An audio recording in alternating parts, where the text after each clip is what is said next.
De fato, contar, por exemplo, longas novelas sobre como eu fiz fracassar a minha vida por meio do apodrecimento moral a um canto, da insuficiência do ambiente, desacostumando-me de tudo o que é vivo por meio de um enraivecido rancor no subsolo, por Deus que não é interessante. Um romance precisa de herói, e no caso, foram acumulados intencionalmente todos os traços de um anti-herói. E, principalmente, tudo isso dará uma impressão extremamente desagradável, porque todos nós estávamos desacostumados da vida. Todos capengamos, uns mais, outros menos. Desacostumamo-nos mesmo a tal ponto que sentimos por vezes certa repulsa pela vida viva e achamos intolerável que alguém a lembre a nós. Deixai-nos só sem um livro e imediatamente ficaremos confusos. Vamos perder-nos, não saberemos a quem aderir, a quem nos ater, o que amar e o que odiar, o que respeitar e o que desprezar. Para nós é pesado até ser gente com corpo e sangue autênticos, próprios. Temos vergonha disso, consideramos tal fato um opróbrio e procuramos ser uns homens gerais que nunca existiram. Somos natimortos, já que não nascemos de pais vivos, e isto nos agrada cada vez mais. Em breve, inventaremos algum modo de nascer de uma ideia.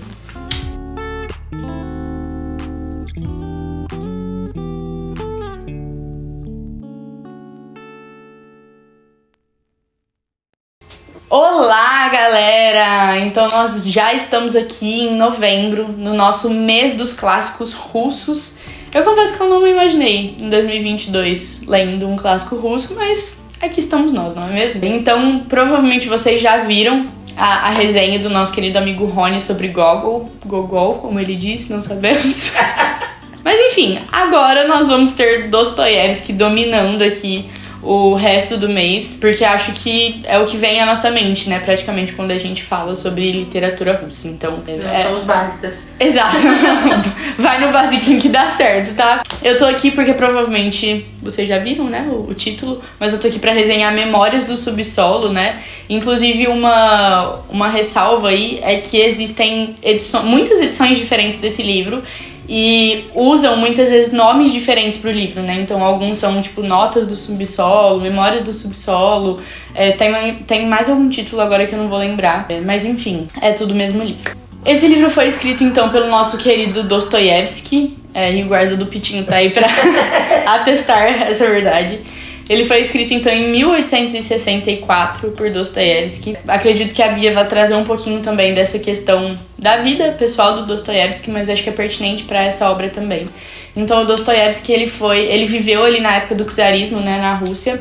Ele nasceu em Moscou, viveu a vida toda em São Petersburgo, que inclusive é o cenário em que esse personagem aqui, que a gente vai ver que é um personagem sem nome, o personagem subsolo, ele vive também. Ele foi preso, né, foi meio que um preso político, assim, foi acusado pelo regime. Ele era ideologicamente posicionado à esquerda, sabemos que é um termo mais geral, mas ele era de esquerda.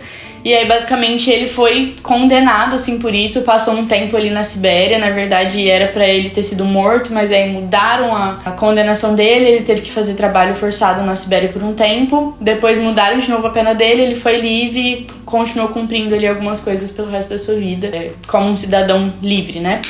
E aí, quando ele voltou, assim, ele, casou. E pouco tempo depois, a mulher dele estava padecendo de uma doença que estava bem progressiva, assim. E ela acabou falecendo em virtude dessa doença. E logo em seguida, o irmão do Dostoiévski também faleceu. Então, ele tava numa bad vibe, assim, muito grande. Enfim, então, Memórias de um Subsolo é considerado um plot na carreira do Dostoiévski, porque ele mudou muito a estilística dele com o advento aí desse livro. Então, ele era um autor que tendia mais pro romancismo social, assim, né, pro escrever romancismo social, acho que eu inventei um gênero literário. Mas enfim, romances com uma pegada mais social. E nesse livro, né, as pessoas apelidam muito Memórias de um Subsolo como um monólogo existencialista, né? Então, um monólogo mesmo, porque é basicamente um personagem, né? O personagem, ele é narrador também. E é um fluxo de consciência, o livro todo praticamente. O tom existencialista toma o livro em todo momento, né? Eu sei que muitas vezes para algumas pessoas é um pouco mais difícil conseguir discernir esse tom, né? Porque não é uma coisa muitas vezes tão escancarada, mas permeia ali todas as reflexões que o autor faz, né? Vou falar um pouquinho mais sobre a estrutura do livro, depois eu posso fazer essas considerações mais técnicas sobre ele. É uma novela, é um livro pequeno, né? Tem, eu acho que em torno de umas 150 páginas. Eu perdi um pouco o parâmetro porque eu li pelo Kindle. Então é um livro que você consegue ler, tipo, no caso eu acho que eu li numas 3 horinhas, assim. Então se você estiver disposto a ficar deitadinho, sentadinho por esse tempo, você consegue ler esse livro. E eu acho que talvez seja uma boa maneira de você ingressar nos clássicos russos também. O Rony fez a propaganda dos livros dele, mas eu acho que vocês têm que começar a ver Memórias de um Subsolo. Vocês vão gostar mais. Então vamos lá. Quem escreve esse livro, né? Quem é o personagem principal? O personagem principal é o homem do subsolo. Olha que legal, ele não tem nome, né? E o subsolo pode se referir tanto a um aspecto psíquico da vida ali do personagem, né? Essa questão do inconsciente, né? Beijo Freud. Então eles falam que remonta muito, né, aquilo que foi descrito por Freud em relação à nossa psique, sobre a questão do inconsciente, do consciente, né? Acho que vocês vão lembrar, talvez, daquele icebergzinho, né? Então, o inconsciente como aquela parte de baixo, né, que tá reclusa, que tá escondida, que vem à tona de vez em quando, mas é aquele lugar meio insalubre, meio que todo mundo finge de desentendido. Então, a questão do subsolo tem uma conotação psíquica, mas também tem uma conotação física, assim, né, no caso desse personagem, porque ele vivia no subsolo de um edifício em São Petersburgo, então isso remontava a condições muito insalubres de vida, né? O personagem, ele era um homem, ele começa escrevendo, né, na atualidade, digamos assim, que ele tá com 40 anos, ele é um funcionário público aposentado, né, pegou uma herança e ele conseguiu ficar mais de boa na vida dele, e o livro é dividido em 2 partes. A primeira parte ele vai falar sobre o subsolo, e ele basicamente vai apresentar todos os fundamentos das crenças dele. Então, eu li algumas análises, né, algumas resenhas que eles falam que nessa primeira parte o Dostoiévski, ele tá, tipo assim, selecionando os leitores. Porque realmente essa primeira parte do livro é uma parte muito densa, porque às vezes você tem a impressão de que você não tá entendendo nada. Porque ao mesmo tempo que é um fluxo de consciência ali, é um livro meio confuso, porque mistura os pensamentos dele com coisas que ele tá falando, com opiniões e dados de realidade. Então é aquela coisa que você sempre fica tipo, o que a gente tá falando? Por que ele tá falando disso? Ele faz muitas digressões, então ele tá falando de uma coisa, aí ele volta. Ou ele faz um adendo e foge daquilo. Então, é um livro que às vezes você acha que você tá ficando meio doido. Você fala, gente, será que é normal? Não tá entendendo muita coisa? Bom, eu acho que é normal, porque foi uma parte bem, tipo, imbricada, assim, sabe? Foi bem difícil de ler essa primeira parte. Mas, enfim, acho que eu passei no teste do Dostoiévski, porque eu li o livro inteiro. Então, realmente é uma parte que é mais técnica, né? Aí a segunda parte, que é a Cerca da Neve Molhada, ele basicamente vai voltar, vai começar a contar memórias dele, de quando ele tinha ali os seus 24 anos, de episódios da vida real dele. Então parte mais pra uma narração, né? Então, eu tava lá, aconteceu tal coisa, eu vou contar um pouquinho pra vocês dessas histórias. Então é basicamente a aplicação na vida real de tudo aquilo que ele discutiu teoricamente como o pensamento dele nessa primeira parte do livro. Bom, vamos lá. Vamos aprofundar um pouquinho nessa primeira parte do livro. Basicamente, o Dostoiévski aqui nesse livro, ele tá fazendo uma crítica bem ferrenha, assim, ao cientificismo, né? Era uma época que tava aflorando muito essa questão, o progresso da sociedade, a ciência, o raciocínio lógico. Basicamente, a premissa, né? A ideia que fundamenta todo o desenrolar de outras ideias secundárias dessa primeira parte do livro é que existem 2 classes de homens, né? 2 tipos de homens. Os homens com a consciência hipertrofiada e os homens com a consciência ordinária, né? Então, os homens com a consciência hipertrofiada eram aqueles homens que pensavam fora da casinha, que não se satisfaziam com respostas prontas, né? Que viviam numa constante dúvida e ao mesmo tempo numa angústia pela sua dúvida. E eram, tipo, pessoas fora da curva, né? Ele chamava, tipo, também de camundongos, assim, porque era uma coisa muito angustiante ser essas pessoas. Afinal de contas, você tinha mais consciência da vida e isso traz sofrimento, né? E isso também tem um grande embasamento existencialista, né? Pensar sobre o paradoxo da vida angustia. E também temos os homens de consciência ordinária, que são os homens comuns, né? Eles se satisfazem ali com respostas prontas, eles não vão ficar questionando muito e eles vão viver a vidinha deles ali felizes porque eles são medíocres, basicamente, né? E aí o personagem, o homem do subsolo, ele se coloca nessa segunda categoria da consciência hipertrofiada. E aí a grande questão é que ele fala que muitas pessoas são paradas, principalmente essas pessoas ali da consciência ordinária, da consciência comum, por causa dos muros que meio que a ciência levanta, né? Que as ciências levantam assim pra falar, olha, as respostas para as dúvidas que vocês têm são essas. Então ele faz uma metáfora até com um touro, assim, raivoso, assim, que quando um muro sobe ali na frente dele, ele sucumbe a toda aquela ira, a toda aquela vontade de, tipo, ultrapassar aquilo, de passar por cima das coisas, porque é um muro, né? É intransponível. Então, diante de um muro que é intransponível, essas pessoas da consciência ordinária, elas assumem uma postura resignada e elas, ok, estamos bem com isso, né? Só que a grande questão é que os homens de consciência hipertrofiada, eles não param com os muros, e isso é muito angustiante, né? Eles continuam perseguindo respostas, eles continuam perseguindo, quer dizer, respostas não, né? Mas continuam perseguindo as perguntas, porque eles sabem que talvez não vão encontrar respostas. E ele fala que, infelizmente, talvez a nossa sociedade estivesse fadada a esse progresso das ciências, né? Das vezes a gente tentar tabelar todas as coisas e achar que nós conseguiríamos, por exemplo, decidir coisas em relação aos nossos desejos, né? As vantagens dos desejos, das nossas vontades a partir de uma tabela, né? A partir de contas. E que isso reduziria a nossa existência de uma maneira muito significativa. Então eu sei que é um papo mais denso, assim. Talvez você esteja achando chato, né? E é chato mesmo esse começo, porque é realmente muito técnico. Mas a gente vê, né, muito desse existencialismo, então, mais uma vez, dessa angústia de pensar sobre a finitude das coisas, né? Desses muros que se levantam contra as nossas dúvidas, mas de ao mesmo tempo entender que esses muros, eles são simbólicos, né? Que na verdade nós estamos soltos na nossa existência a ponto de entender que, apesar de existirem alguns caminhos, eles são infinitos e limitados ao mesmo tempo. Enfim, é um papo mais denso, existencialista. Aí na segunda parte, ele faz uma digressão, ele volta, né, décadas da sua existência para quando ele era jovem, e a impressão que a gente fica é que ele tenta explicar, com exemplos na segunda parte, o porquê que ele virou o homem da primeira parte, né? Então a cronologia desse livro é, tipo, invertida, né? Ele poderia talvez ter seguido uma cronologia, né, uma lógica, começado, tipo, gente, eu tive essa experiência assim com 24, eu fui crescendo e eu me tornei esse homem assim, e ele faz ao contrário. Então ele começa ali falando sobre uma vez que ele tava ali com um oficial de polícia, sei lá, era uma pessoa do governo. E aí, tipo, o cara trombou nele sem querer, bateu com o ombro. Gente, nesse livro, o personagem passa, tipo assim, 30 páginas planejando uma vingança contra esse cara. Ele chega a se endividar porque ele fala, não, eu preciso comprar um terno pra trombar com esse cara. Porque quem que ele acha que é? Ele esbarrou o ombro em mim. E aí ele começa, tipo assim, crescer e assim, a psicóloga que habita em mim, eu comecei